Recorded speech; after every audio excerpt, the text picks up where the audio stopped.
अब हम कक्षा 10वीं के अध्याय 13 को देख लेते हैं। तो अध्याय 13 में है रचना दिया हुआ है, और अगर आप परीक्षा बोर्ड से देखते हो तो ये परीक्षा बोर्ड से अध्याय 12 में आपको देखने को मिलेगा। तो आप सिर्फ उन्हीं प्रश्नों को पढ़ो जो आपके एग्जाम में आ सकते हैं, उन प्रश्नों को मत पढ़ो जो एग्जाम में नहीं आएगा, क्योंकि अगर वैसा करोगे तो आपका जो है वो टाइम वेस्ट होगा। इसलिए मैं आपको पहले ही आईएमपी प्रश्नों की सूची मैंने प्रोवाइड करा दिया है।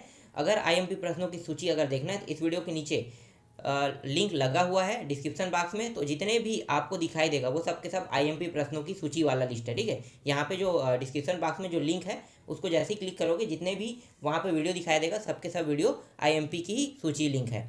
तो क्या क्या आएगा, कैसे प्रश्न आएगा, हर सब्जेक्ट का यहाँ पे डला हुआ है, तो आप यहाँ से देख सकते हो। और आज हम देखेंगे अध्याय जो 13 देखेंगे। ठीक है, तो अध्याय 13 में जो रचना दिया हुआ है, तो इससे पहले मैंने 3 प्रश्नों को मैंने बता दिया था आईएमपी के तौर में जो है वो, और यहाँ से जो नेक्स्ट पार्ट है उसमें मैं आपको बताऊंगा आगे के प्रश्नों। अगर ये प्रश्न आते हैं तो आप इनका सॉल्यूशन कैसे कर सकते हो, क्योंकि यही प्रश्न यहाँ पे जो प्रश्न मैं बताऊंगा वही प्रश्न आपको एग्जाम में देखने को मिलेगा। तो चलो मैं आपको आईएमपी के तौर पे बता देता हूँ, कुछ प्रश्न है यहाँ पे। तो चौथा प्रश्न देख लेते हैं, 3 प्रश्न मैंने पहले ही कंप्लीट करा दिया है।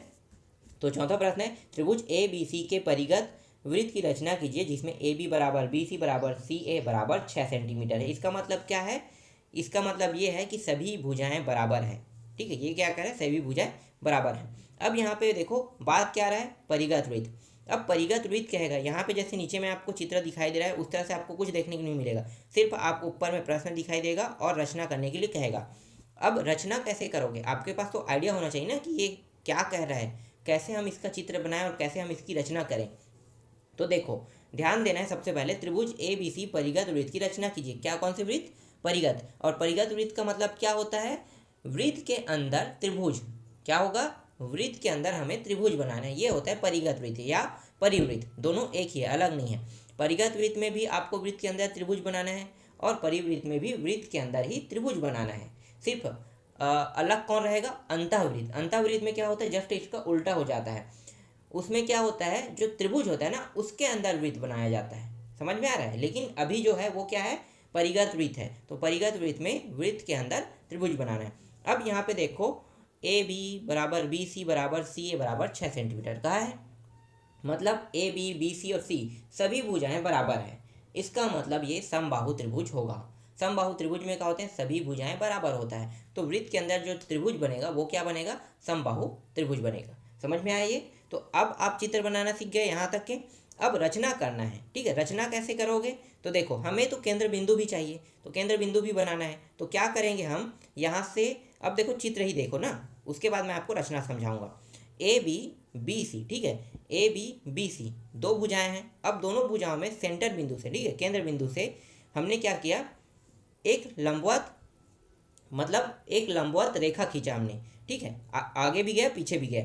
तो जो रेखा जो है ना वो केंद्र की ओर जो आ रहा है, वो दोनों बिंदुओं को जहाँ पे टच कर रहा है वो क्या होगा, केंद्र बिंदु बन जाएगा। क्या बन जाएगा, केंद्र बिंदु। उस बिंदु का नाम हमने क्या दिया, ओ दे दिया। ठीक है, अब इसको आपको रचना में समझाना है। तो देखो रचना कैसे करोगे, यहाँ पे रचना लिखा हुआ है, जो प्रश्न में दिया है उसको आपको लिखना है। तो लिखोगे क्या, रचना त्रिभुज ए बी सी की परिगत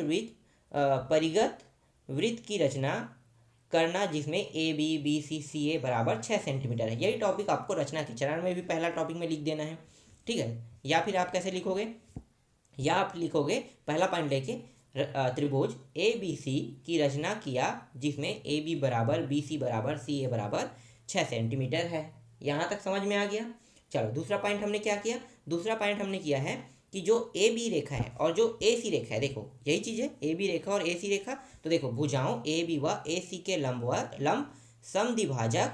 ठीक है, समद्विभाजक मतलब जितनी लंबाई के एक रेखा है उतनी लंबाई की दूसरी रेखा होगा, तो इसी को बोलते हैं समद्विभाजक खींचे, जो एक दूसरे को बिंदु ओ पर प्रतिच्छेद करती है। समझ में आया दूसरा पॉइंट। चलो तीसरा देखते हैं, इसके बाद आगे क्या बनेगा।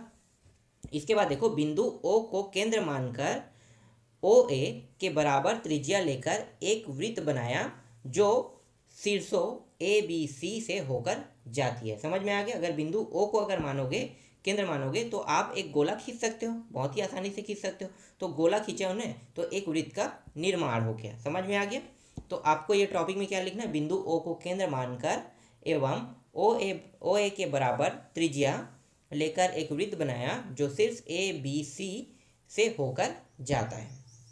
इसके बाद पांचवा जो पॉइंट है वो क्या है, रचित वृत्त ओ ओ ए त्रिभुज ए बी सी की अभीष्ट परिवृत्त है। अब यहाँ पे ओ और ओ ए मैंने बार बार आपको बता रहा हूँ, ओ जो है वो केंद्र है और ओ ए जो है वो त्रिज्या है। समझ में आ गया? तो ये हर बार आपको लास्ट पॉइंट में लिखना है, रचित वृत्त लिखना है और उसकी जो केंद्र बिंदु है उसको लिखना है और जो त्रिज्या है ना, त्रिज्या की दूरी ओ ए उसको भी लिखना है। उसके बाद त्रिभुज ए बी सी का अभीष्ट परिवृत्त है, ये आपको लिखना है। तो हर प्रश्न में अंतिम पॉइंट जो चौथा या पांचवा जिसमें भी बनाना चाहोगे उसमें आपको ये लिखना है। समझ में आ गई ये प्रश्न? चलो आगे देखते हैं नेक्स्ट प्रश्न। इसके बाद देखो पांचवा प्रश्न है। पांचवा प्रश्न क्या है, त्रिभुज ए बी सी के परिगत वृत्त की रचना कीजिए जिसमें बी सी बराबर 6 सेंटीमीटर, कोण बी बराबर 70 अंश तथा ए बी बराबर 5 सेंटीमीटर। रचना के पद भी लिखे। तो रचना के पद हमें लिखना है, ठीक है। तो देखो रचना के पद ही हमें इसमें पूरा लिखना है और इसमें कौन सा वृत्त बोला है, परिगत वृत्त, ठीक है। परिगत वृत्त का मतलब क्या होता है, परिगत वृत्त का मतलब होता है वृत्त के अंदर त्रिज्या, ठीक है। वृत्त के अंदर हमें वृत्त के अंदर त्रिभुज, ठीक है। तो वृत्त के अंदर हमें क्या बनाना है, त्रिभुज बनाना है। तो वृत्त के अंदर आप त्रिभुज बनाओगे, सेम प्रश्न जैसे चौथा था वैसे ही, सिर्फ हमें क्या करना है, रचना करना है। तो चलो देखते हैं, दिया है उसको क्या लिखोगे, पहले पॉइंट में लिख दोगे। तो यहाँ पे दिया है कि पहले लिख लो, दिया है, ठीक है। मतलब दिया नहीं डालना है आपको, क्योंकि यहाँ पे कुछ नहीं दिया है, लेकिन आपको उस तरह से जैसे प्रश्न में है ना, उसको आपको कम से कम पहले पॉइंट में उतारना होगा। तो यहाँ पे क्या करोगे, त्रिभुज ए बी सी की रचना किया जिसमें बी सी बराबर 6 सेंटीमीटर, कोण बी बराबर 70 अंश और ए बी बराबर 5 सेंटीमीटर, ठीक है। ये आपको लिखना है। इसके बाद दूसरा टॉपिक में क्या लिखोगे, देखो चित्र तो सेम है इसलिए आपको ज़्यादा कुछ बताने की जरूरत तो नहीं है, ठीक है। वो जो कहा है ना, बी का मान 70 अंश होना चाहिए। तो यहाँ पे देखो चित्र देखो, अब पहले चित्र में बी का मान 70 हमने रख दिया, ठीक है। इसके बाद इसने कौन से भुजा को 5 सेंटीमीटर माना है, ध्यान दो, ए बी को उन्होंने 5 सेंटीमीटर माना है और बी सी को कितना माना है, 6 सेंटीमीटर। मतलब ये जो त्रिभुज है वो क्या है, वो समद्विबाहु त्रिभुज है। समबाहु त्रिभुज नहीं है, समबाहु में सभी भुजाएं बराबर होते हैं, समद्विबाहु में 2 भुजाएं बराबर होते हैं। तो यहाँ पे क्या है, समद्विबाहु त्रिभुज है, ठीक। समझ में आया ये टॉपिक? चलो अब आगे हम देखते हैं। यहाँ पे दूसरा टॉपिक में देखो, मतलब दूसरा पॉइंट देखो क्या कहा है, ए बी बी सी के लंब, देखो क्या बोला है, ए बी बी सी के लंब समद्विभाजक खींचे जो एक दूसरे को बिंदु ओ पर प्रतिच्छेद कर दी। हर एक प्रश्न में यही टॉपिक है कि बिंदु ओ पर ये प्रतिच्छेद करेगी, दूसरा पॉइंट में। तो आपको अब समझ में आ रहा है, इससे पहले वाले प्रश्न में भी मैंने बताया था, इसमें भी बता रहा हूँ। तो आपको यही टॉपिक इसमें लिखना है, भुजा ए बी व बी सी के लंब समद्विभाजक खींचे जो एक दूसरे को बिंदु ओ पर प्रतिच्छेद करती है, ठीक। आगे देखते हैं। इसके बाद तीसरा क्या है, बिंदु ओ को शीर्ष बी से मिलाओ। तो शीर्ष बी से मिला लो भाई, तो देख लो यहाँ से मिला लिया यहाँ पे, ठीक है। 70 अंश के जो कोण बन रहे हैं ना, वहाँ से बीचों से बी जो मान है वहाँ से उसने मिला लिया, ठीक। तो एक क्या प्राप्त हो गया, एक त्रिज्या मिल लिया यहाँ पे। चलो आगे देखते हैं। इसके बाद क्या है, चौथा टॉपिक, फिर बिंदु ओ को केंद्र व ओ बी त्रिज्या लेकर वृत्त ओ बी बनाया जो शीर्ष ए बी सी से होकर जाता है। तो देख लो वृत्त बना रहा है तो क्या हो रहा है, ए बी सी से होकर जा रहा है। समझ में आ गई ये? पांचवा पॉइंट में आपको अंतिम पॉइंट में क्या देखना है, आपको अंतिम पॉइंट में देखना है केंद्र क्या है, ओ है, और ओ बी क्या है, ओ बी है उसकी त्रिज्या। उसके बाद त्रिभुज ए बी सी का अभिष्ट परिगत वृत्त है, सेम है, कोई अंतर नहीं है इसमें। आपको समझ में आया होगा। चलो आगे देखते हैं छठवां प्रश्न। छठवां प्रश्न में देखो, त्रिभुज ए बी सी के अंतःवृत्त की रचना कीजिए जब बी सी बराबर 7 सेंटीमीटर, कोण बी बराबर 45 अंश, कोण सी बराबर 30 अंश है। तो रचना क्या है, त्रिभुज ए बी सी के अंतःवृत्त की रचना करना है जिसमें बी सी बराबर 7 सेंटीमीटर, ठीक है। वही चीज़ लिखना है आपको, कोण बी बराबर 45 अंश और कोण सी बराबर 30 अंश है। रचना के चरण, तो रचना के चरण आप देख सकते हो, फिर वही टॉपिक हम लिखेंगे जो इससे पहले रचना में लिखे हैं। तो त्रिभुज ए बी सी की रचना किया जिसमें बी सी बराबर 7 सेंटीमीटर, कोण बी बराबर 45 अंश और कोण सी बराबर 30 अंश।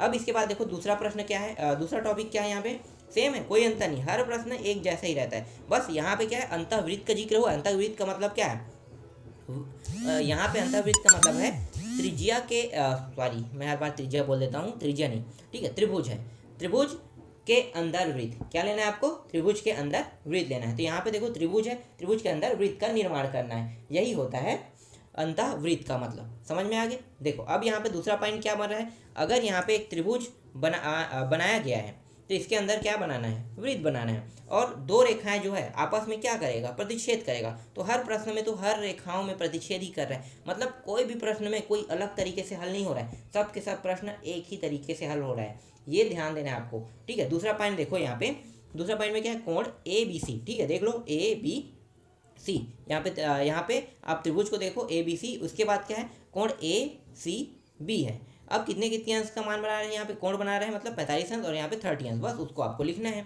तो ये हो गया, यहाँ पे आपको लिख बस देना है। ठीक है, ये लिख दिए आपने। अब यहाँ पे सिर्फ चित्र में आपको लिखना है, यहाँ पे लिखने की जरूरत नहीं है। ठीक है, अब यहाँ पे देखो प्रतिच्छेद कर रही है, प्रतिच्छेद क्या कर रही है एक दूसरे को, जो बी रेखा है ना, वो ओ बिंदु पर, जो ओ है सेंटर बिंदु तो नहीं बना, जब तक के दोनों रेखाएं अगर टच नहीं होगा तब तक के सेंटर बिंदु नहीं मिलेगा। तो दोनों रेखाएं क्या है, जब ये कोणार्ध बनाता है तो दोनों रेखाओं को जब आगे बनाता है तो दोनों ओ बिंदु पर प्रतिच्छेद करती है। अब उस बिंदु का नाम ही हमने क्या दे दिया, ओ, सेंटर बिंदु बन गया है। इसके बाद तीसरा क्या है, बिंदु ओ से बी सी पर लंब डाले जो बी सी को बिंदु एम पर मिलाती है। ये तो हमें चाहिए, क्यों चाहिए, क्योंकि हमें त्रिज्या तो लाना है, तो वृत्त की त्रिज्या हमें लाना है, इसलिए हमने क्या किया, हमने यहाँ पे लंब डाल के वृत्त की त्रिज्या हमने निकाल लिया। ठीक, समझ में आ गई ये। चलो आगे देखते हैं, बिंदु ओ को केंद्र तथा ओ एम को त्रिज्या लेकर वृत्त बनाया जो भुजाओं ए बी, बी सी व सी ए को स्पर्श करती है। सेम है, कोई अंतर नहीं है, जैसे बाकी प्रश्न में था वैसे ये भी फिर से क्या कर दिया, एक वृत्त का निर्माण कर दिया जो ए बी और सी तीनों जो भुजाएं हैं उसको स्पर्श किए कर रही हैं। ठीक है, इसके बाद अंतिम पॉइंट क्या है, रचित वृत्त, जो वृत्त है उसको सी से दर्शाते हैं। ठीक है, ओ जो है वो क्या है, केंद्र बिंदु है, ओ एम क्या है, इसकी त्रिज्या है, और त्रिभुज ए बी सी का अभिष्ट अंतःवृत्त है। ठीक है, ये पांचवा पॉइंट में आपको लिखना है। तो हर प्रश्न में 5 पॉइंट आप लिख सकते हैं, अधिकतम जो है वो 5 पॉइंट रहेगा, तो 5 पॉइंट में आपको कंप्लीट करना है। तो अभी मैं आपको इतने ही तक के प्रश्नों का उत्तर दूंगा, अभी इसमें कुछ और आईएमपी प्रश्न है उसको भी मैं आपको बता दूंगा। ठीक है, तो आप इन सभी प्रश्नों की अच्छे से तैयारी कर लेना, ये सब के सब मोस्ट आईएमपी प्रश्न है, अभी आपके वार्षिक पेपर में यहाँ से प्रश्न देखने को मिलेगा।